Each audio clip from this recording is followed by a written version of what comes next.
Ce matin, je faisais un témoignage. Je partais en Corée. Le DC-10 dans lequel on était crachait. Le pilote a perdu le contrôle.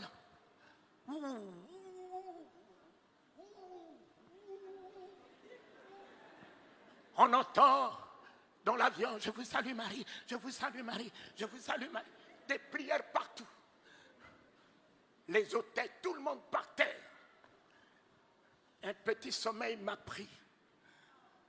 Et ce petit sommeil m'a permis de voir un ange debout sous l'avion, tenant l'avion par un seul doigt.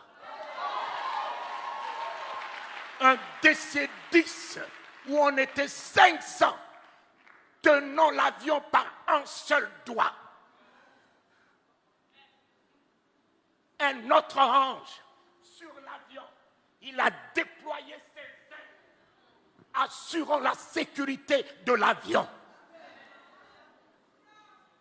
Je me réveille et je chante. À toi la gloire, ô ressuscité, à toi la victoire pour l'éternité. À toi la gloire, ô ressuscité. À toi la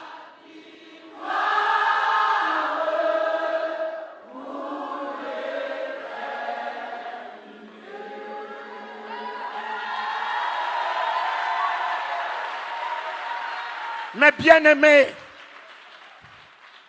le commandant de bord m'a cherché. On m'a amené au poste de pilotage.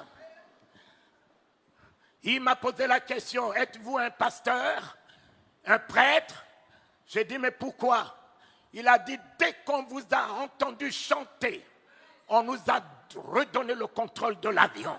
On nous a redonné le contrôle de l'avion. Mon ami, pour un seul juste,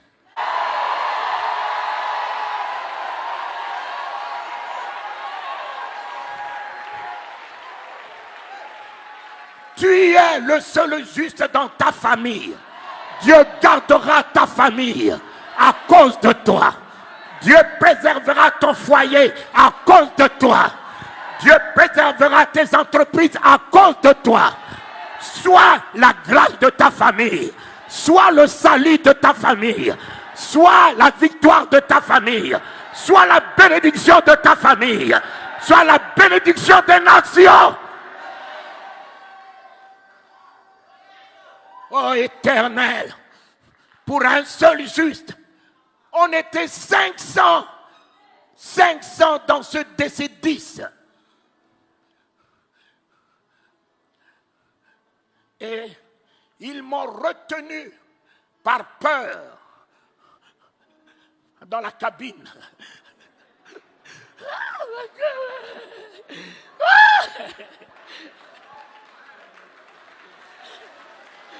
Et en arrivant en Corée du Sud, j'allais à la convention de mon frère Yandi Cho.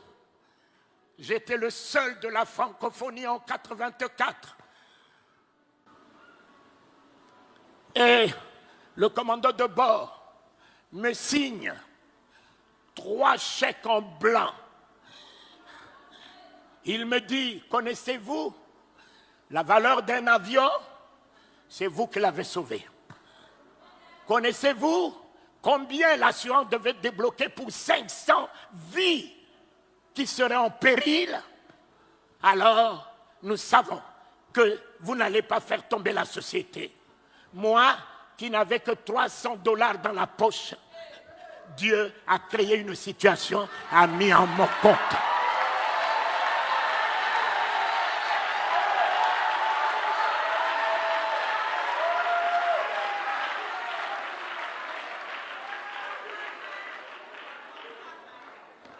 Dieu a créé une situations, il fait concourir toutes choses à notre bien.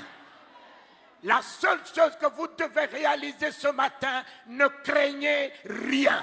Ne craignez rien. Ne craignez rien. Ils sont tous des riens. Papa, le sida est rien. Le cancer est rien. L'hypertension est rien. Satan est rien. Les ennemis, rien.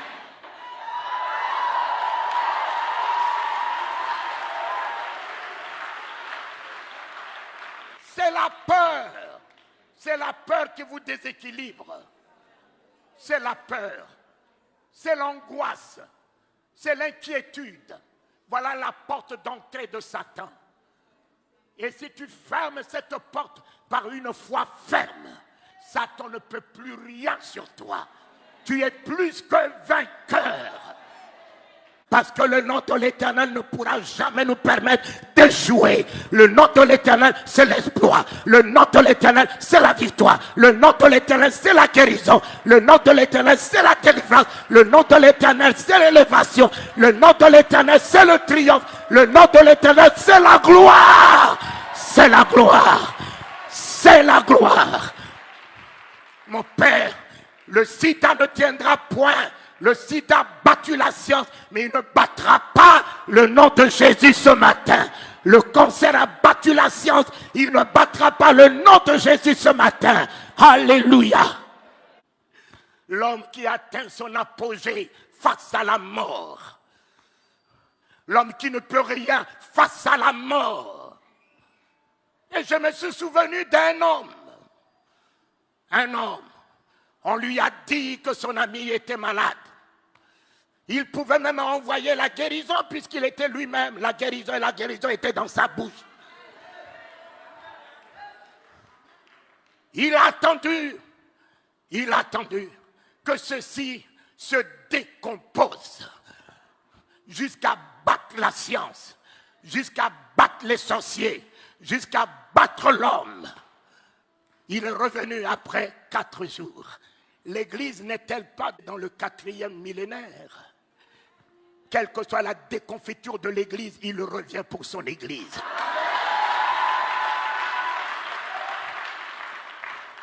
Le 4e jour s'annonce. L'Église ne sera pas ravie dans cette déconfiture. L'Église sera ravie dans la gloire, dans l'autorité, dans la puissance. Lorsque l'Église revêtira toute son autorité capable de changer les événements, de changer les circonstances, d'appeler à l'existence ce qui n'existe pas, de faire fléchir les genoux des sorciers, des augures, des magiciens, relever les défis des maladies incurables, alors c'est à ce moment qu'il reviendra chercher l'Église pour que l'Église laisse un trou dans le monde. Il vous a donné le pouvoir de marcher sur le serpent, sur le scorpion. Il vous a donné l'autorité de son nom. Il vous a donné la puissance du Saint-Esprit. Il est en vous, il est avec vous. Ce n'est plus lui. C'est à vous de vous lever et dire, nous relevons le défi. Nous changeons les événements. Nous changeons les circonstances. C'est ce que Dieu attend de l'Église. L'Église n'est pas un bâtiment, c'est bien toi. Dieu parle avec ta bouche. Dieu guérit avec tes mains. Dieu sauve avec toi. Alléluia!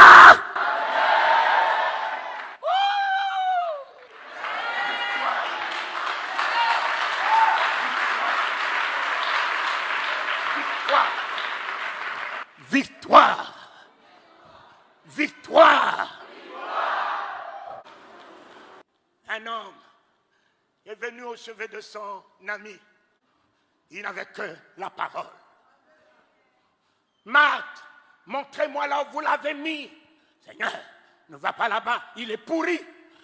Lazare dort. Lazare dort. Quel langage! Quel langage! Nous étions là. Nous l'avons vu mourir. Quel est le genre de ce prophète? Il n'était pas là. Il vient nous dire que Lazare dort. Il dort où? Mon ami, la foi a un langage. L'Église doit avoir un langage. L'Église ne doit pas parler le langage des événements. L'Église ne doit pas parler le langage des circonstances. L'Église doit être au-dessus des événements, au-dessus des circonstances. Tout va bien.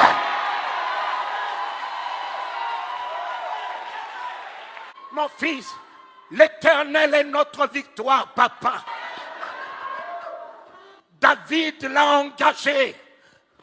Il a pris la tête de Goliath même avant que la pierre puisse partir. Il avait déjà gagné le combat. L'Éternel me donnera la tête de cet incirconcis. L'Éternel me donnera la tête de cet incirconcis. Je couperai sa tête. Il n'avait pas d'épée. Il a pris l'épée de l'ennemi lui-même pour lui couper sa tête. Soyez heureux, peuple de Dieu. Même si vous pensez qu'un jour, vous avez alors jeté la Bible, où est l'Éternel? Où est l'Éternel? Mon ami, il est à l'œuvre. Il est à l'œuvre. L'Éternel aujourd'hui est à l'œuvre. Réjouissez-vous. Même si les choses se décomposent, il le récupérera. Même si ta situation se décompose, ne t'en fais pas, garde que la foi. Il récupérera la situation. Il transformera la situation en ta faveur. Mais aujourd'hui, tu peux me parler de Jésus comment? Toi là, tu n'as que des versets. Tu n'as que la Bible déclare. La Bible déclare, mais Jésus n'est pas la Bible. Jésus est la parole de Dieu.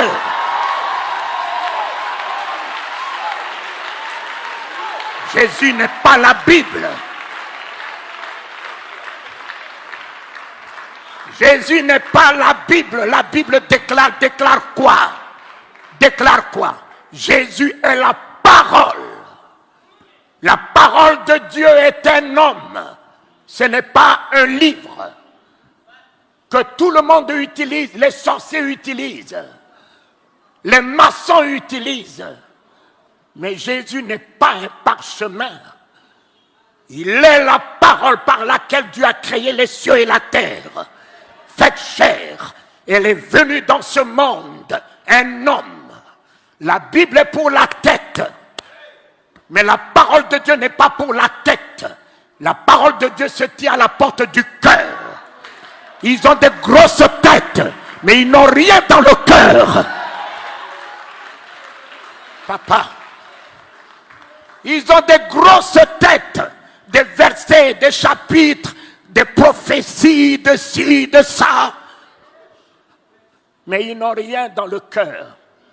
Mon ami, le jour où la parole de Dieu rentre dans ton cœur, tu n'as plus de place pour la haine. Tu n'as plus de place pour la rancœur. Tu n'as plus de place pour la colère. Tu n'as plus de place pour l'hypocrisie. Tu n'as plus de place pour parler du mal de quelqu'un. Tu n'as plus de place pour penser du mal de quelqu'un. La parole de Dieu dans mon cœur est l'amour, est la bonté, est la générosité, est l'humilité, est la grâce, est la compassion. La parole de Dieu dans ma vie, dans mon cœur, est la vie,